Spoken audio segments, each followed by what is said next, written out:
from your TIF areas. The sewer water infrastructure, that's really income taxes, but you did pledge your state road 28 TIF towards that repayment.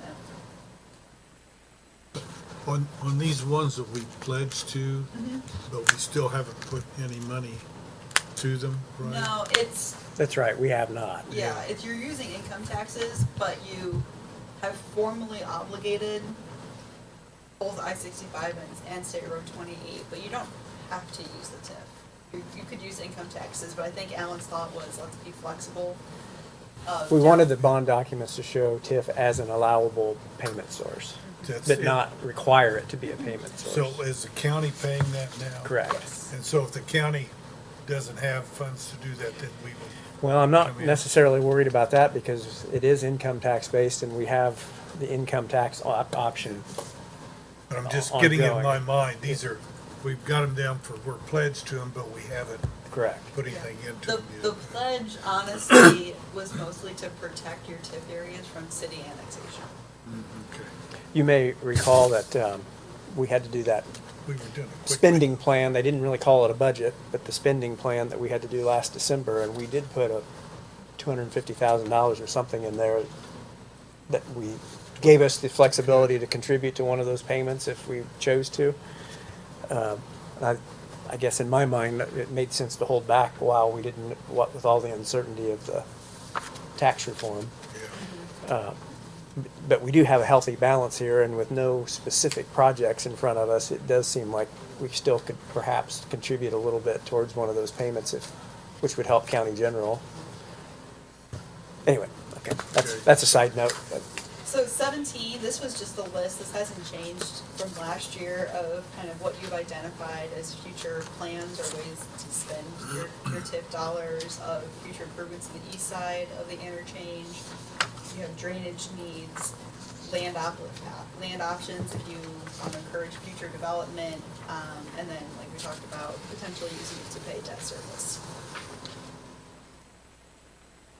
Next is the ConAgra Economic Development Area. So this is a city TIF area, but there is an agreement that, we have the note here, that 50% of tax increment revenues not pledged to bonds will come to the county. Won't come to the redevelopment commission, it'll come to the county, but we want to include this in your presentation each year, just to remember these monies will be coming. Next year is the first year that you should start receiving funds from the city. So the next slide, slide 20, is the updated estimate based on 2025 assessed values. And this was an agreement we put in place to essentially reimburse the county for the cost of putting in County Road 375 to make the ConAgra project happen. Okay. But that's going to the county, not to the. Correct, correct. That does, I hate, I'm getting off on questions that aren't necessarily directly related to this commission, but I want to know how it works. We'll no longer have a CDIT fund, It's true. so. Well, you will in 26, but we're thinking that all of the county municipal rate, we haven't heard from the DLGF or State Board of Accounts. We're assuming this new municipal rate will be like certified shares and that it will go into the county general fund. Are you aware, what I'm concerned about is that we have all of these income tax funds that have balances. In some cases, we're saving those balances for a specific purpose, and so it can get to be a large balance. If that all just goes into the general fund, and now the general fund shows this combined large balance, will they start cutting our tax rate or levied because they say, well, you've got all this money? Do we have a way to set aside money for economic development projects and for jail repairs? I was having this conversation yesterday with one of our budget folks. And I guess the answer is it's still unclear.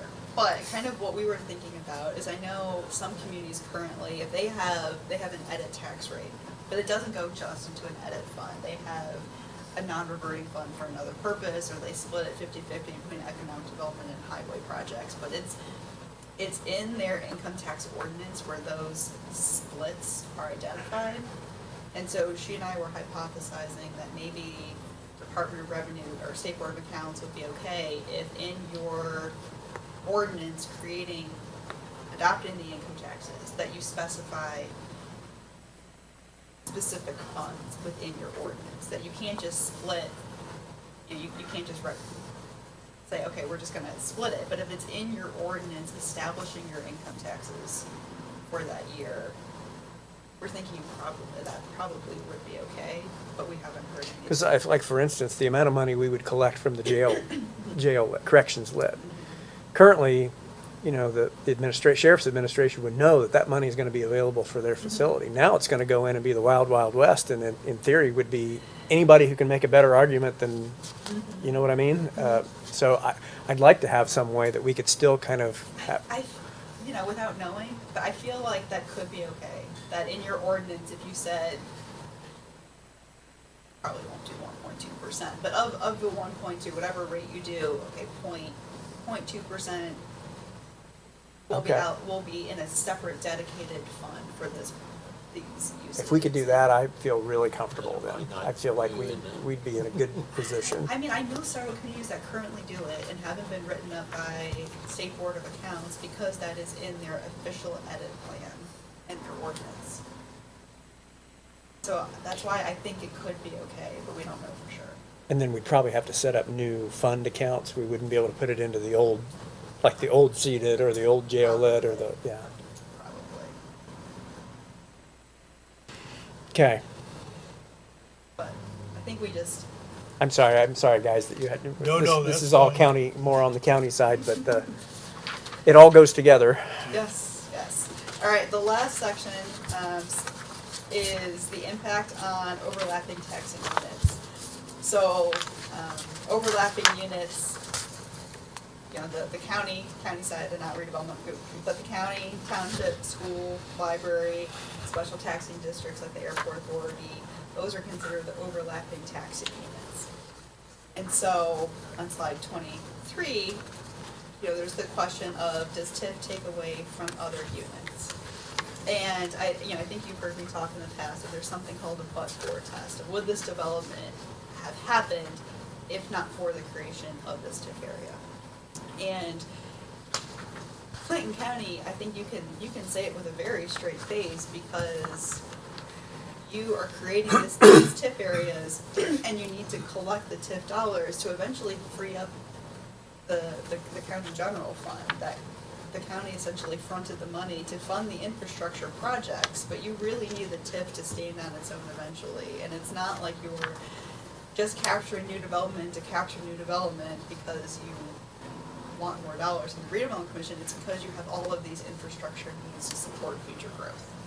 So you can honestly say that you're not taking away from other units of government because all of the development, like think of NHK, probably wouldn't have happened without all of the infrastructure improvements that the county's already done. Right. You prompted a question there that popped into my mind. So with the State Road 28 project, it was kind of in anticipation of Banderas, so it's a little slower happening than maybe we'd like, but we did that because we wanted to restart the clock on a major development. With the SEA 1 now, does that still exist? Like, if we have a new major development in another portion of the TIF area, does it still make sense to start a new clock, or do we lose certain grandfathered privileges? We will need to think carefully about it. If you want to, depends on how much personal property, honestly, is coming in. If you, But we don't currently collect personal property. They still are at the 30% floor, like you and I talked about. They're still at the 30% floor that goes to the overlapping taxing units if they are physically located in a TIF area. So would we just have to run some what-if scenarios? yeah, I think we'd have to just look at what if scenarios. But I mean, if you need to collect that real property for infrastructure improvements, you might not have a choice. So Shan may have you on speed dial. Because we're going to have some things coming up that we're going to probably need to run some numbers on. Yeah, that's fine.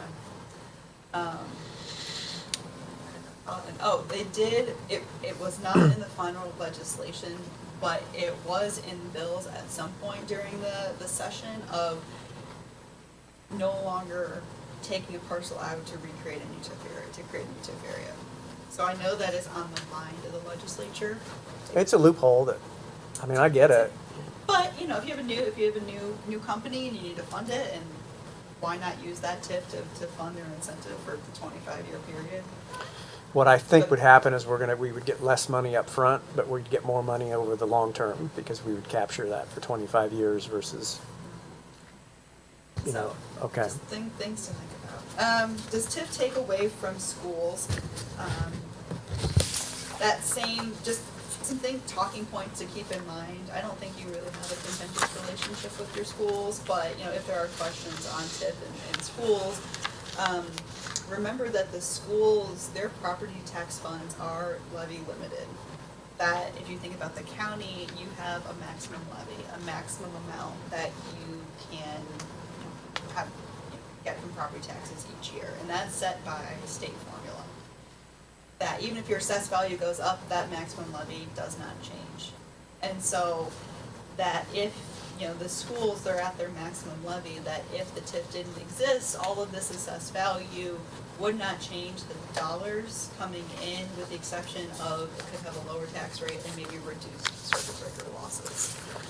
But it's not like if you're capturing if you're getting $500,000 a year from TIF, it's not like the schools would have received those actual dollars.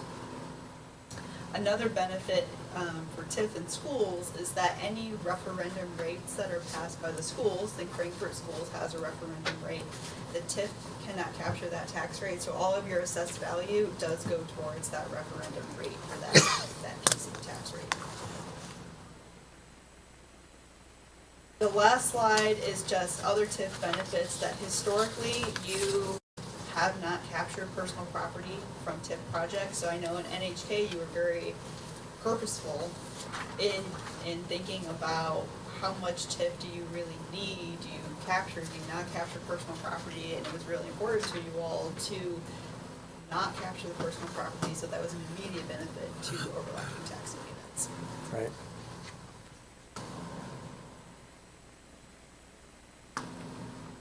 Any?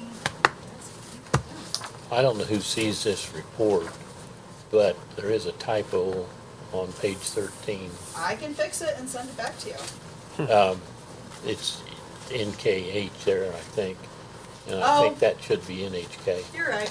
I'll send And I don't, it. I'm just thinking if that report got sent to them or they saw it, they might I will. be upset. But I will fix that and send Britt a new version that she can send you all. I think it's. I don't it's, need it. It's a good point, because if somebody were to call and ask for this, we would Yeah. send them the electronic version. and- and- Yep, I will.